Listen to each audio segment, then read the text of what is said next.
Bonjour tout le monde, encore avec ma patate, mon gros sac de patates whisky. Écoutez, bienvenue à une autre vidéo de peinture acrylique. Écoutez, cette fois, on revisite encore une technique que j'aime bien. Je crois que c'est probablement ma préférée et de loin, surtout avec le résultat, parce que je vous avoue que de tous les pourings que nous avons fait, cette technique s'est avérée ma préférée et de loin.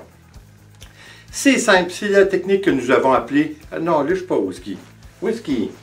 C'est la technique que nous avons appelée la technique de Sikeros ou la technique accidentelle. Bon, ça veut dire que tu veux descendre? Je crois que oui, ça veut dire que monsieur veut descendre. On va le faire descendre. Voici mon gros. Il est lourd. Écoutez, cette technique est très simple, puis je crois que faut démystifier un petit peu le pouring. Plusieurs personnes hésitent de commencer le pouring parce qu'ils ont peur de ne pas réussir, ils ont peur... Écoutez, cette fois, nous allons démystifier le tout. On va revenir à la simplicité, c'est-à-dire sans aucun produit, sans aucun contrôle ou très peu de notre part, c'est-à-dire on laisse travailler l'acrylique. Pourquoi on appelle la technique accidentelle? Parce que c'est de cette façon qu'un homme nommé, un peintre renommé, Sikeros, un Mexicain qui, je crois, qui par la suite est parti résider aux États-Unis, à New York. C'était un peintre de fresques historiques et un très bon peintre à l'acrylique et à l'huile. Lui, probablement de façon accidentelle, étant donné qu'on l'appelle de cette façon, il a échappé probablement des acryliques de différentes couleurs, une par-dessus les autres, et il trouvait que le résultat était très intéressant. Alors, il a demandé la raison, probablement des scientifiques, la raison pourquoi cette réaction arrivait. Mais par la suite, on a compris que c'était les différentes molécules de différentes couleurs qui interagissaient ensemble et qui formaient une interaction entre eux qui nous donnait le pouring comme on le connaît aujourd'hui. Alors, je trouve que c'est très intéressant. La technique que j'ai appelée, dans le fond, la technique Sikeros, je trouve que c'est le père, en finale, juste de par sa curiosité, c'est le père du pouring, mais lui ne l'a pas vraiment appliqué. Il a juste tenté de savoir le pourquoi cette réaction arrivait. Alors, écoutez, tout simplement pour vous dire que la meilleure façon, selon moi, ce qui est le plus intéressant, parce que, vous savez, de formation, je suis un peintre en réalisme. Je vous avouerai aussi que mes toiles favorites ne sont pas celles en pouring, mais sont celles en réalisme. Mes petits loups, comme je ne sais pas si je vais pouvoir vous le montrer, mes petits loups en sont une. Par contre, j'aime bien la liberté que me donne le pouring parce que c'est toujours une surprise. Justement, le fait que nous avons très peu de contrôle, c'est ce qui rend la chose très agréable et très intéressante. C'est la découverte. Hein? Moi, ce que j'aime du réalisme, c'est le résultat. Mais pour y arriver, ça devient très laborieux pour moi parce que je vais dans les détails et une toile peut me prendre une semaine. Alors qu'un pouring comme celui-ci, c'est à peine 5 à 10 minutes, là. C'est vraiment pas long. Surtout lorsque vous ne mettez pas de produit et vous y allez vraiment aller. Hein? On y va vraiment laisser. Je vous avouerai que c'est très dur pour moi qu'une fois que l'acrylique est dessus, de ne pas bouger la toile. Mais cette fois, je vais tenter l'impossible. Je vais essayer de ne pas la bouger. Et surtout, je vais la faire sur un fond blanc. Ce que je n'ai jamais fait. Je l'ai fait, je crois, la technique que j'ai appelée de Sikeros. Je l'ai fait 2 ou 3 fois, mais jamais sur un fond blanc. Alors, c'est ce que nous allons faire. On va voir ce que ça fait. L'acrylique, on ne la mélange qu'avec de l'eau, sans aucun produit. On va mettre notre fond, on va mettre notre acrylique et on va voir ce que ça donne. On y va immédiatement, puis on revient pour le mot de la fin. On y va.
Bon, écoutez, j'espère que vous allez être d'accord avec moi pour dire que c'est un résultat que souvent on va prendre toutes sortes de techniques et toutes sortes de façons pour arriver à ce même rendu.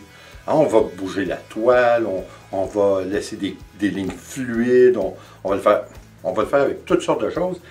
C'est ce qui est intéressant. J'espère que vous allez trouver comme moi que cette technique, le fait de laisser travailler l'acrylique par elle-même, ça nous donne un rendu qui est vraiment surprenant et vraiment agréable. Étant donné que malheureusement ma table, là où je travaille, n'est pas de niveau, c'est ce qui a fait que mon acrylique a glissé plus d'un côté. C'est pourquoi j'ai mis des petits bâtonnets pour le relever un petit peu.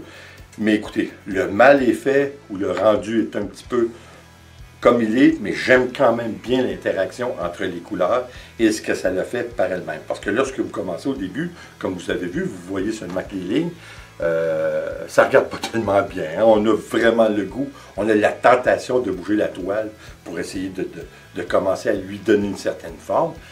J'ai réussi à ne pas lui toucher, je vous le dis, là, ça a tout pris mon petit change pour y arriver. Et puis je trouve que le rendu est superbe. Encore une fois, c'est subjectif, les couleurs c'est subjectif, le rendu est subjectif, mais ce qui est important ici, c'est juste de vous montrer le fait qu'il ne faut pas toujours se casser la nénette. Hein? Des fois, la simplicité peut faire une très belle job et je crois que nous en faisons la preuve. Si vous voulez, dans votre rendu avec la technique accidentelle de Sikeros, si vous voulez des cellules, bien, vous ajoutez du silicone. Voilà tout. Mais je trouve qu'après ma barre, pour les gens qui aiment bien le pouring ou qui n'ont jamais fait, je crois qu'on se doit de le faire ou même de commencer de cette façon. Ça va vous donner une appréciation peut-être plus grande de ce qu'est le pouring et de son vrai contenu, c'est-à-dire la surprise, le peu de contrôle que nous avons. C'est ce que je trouve qui est formidable. Écoutez, encore une fois, c'est subjectif, mais la moindre des choses, c'est de l'essayer. C'est ce que je crois qui est intéressant avec cette technique, c'est que vous allez toujours être surpris du résultat. Écoutez, j'espère que je vous ai donné le goût de faire du pouring. J'espère que vous allez l'essayer surtout. Vous n'avez pas besoin de grand-chose. Vous pouvez être dans un petit appart et puis prendre un récipient, puis mettre une petite toile, et puis allez-y, olé, comme ça, puis ça vient de finir. C'est pas plus sorcier que ça. Écoutez, merci d'être là. Et comme toujours, s'il vous plaît, abonnez-vous, laissez un commentaire et partagez, c'est toujours apprécié. En mon nom, Nicolas Whisky, je vous dis attention à vous, puis on se revoit au prochaine vidéo. Ciao!